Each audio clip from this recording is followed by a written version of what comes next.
Terima kasih pemirsa Anda masih menyaksikan Monitor Olahraga Malam bersama saya Erza Nabila. Kita lanjutkan ke informasi berikutnya. Kita beralih ke informasi dari ajang tenis. Pemirsa, 3 tunggal putra Indonesia gagal melaju ke putaran kedua turnamen Aman BMI M25K setelah di laga perdananya mereka dipaksa takluk oleh lawan-lawannya.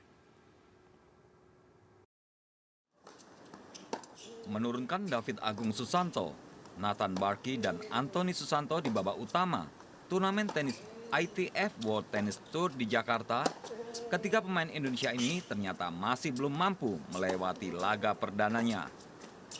Pada pertandingan yang dihelat di lapangan tenis Hotel Sultan Jakarta siang tadi, David Agung Susanto yang menantang unggulan pertama, Leo Borg dari Swedia, harus mengakui ketangguhan lawannya dengan straight set. Servis keras Borg yang merupakan juara tunggal pada event BNI Medco seri kedua ini memaksanya takluk 4-6 dan 4-6.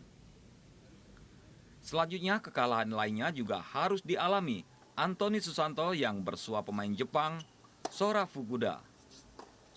Bertanding di lapangan 5, Anthony yang merupakan adik kandung David Susanto harus menyerah 2 set langsung 6-1 dan 6-1.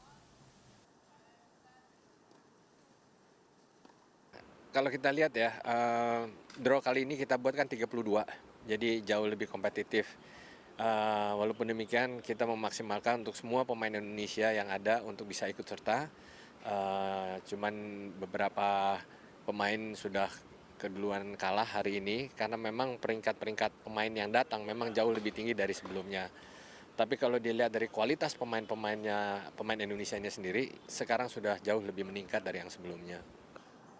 Sementara itu, Nathan Barkey yang telah mengeluarkan seluruh kemampuan terbaiknya saat menghadapi Blake Moore dari Australia, ternyata harus mundur di set kedua akibat cedera hamstring.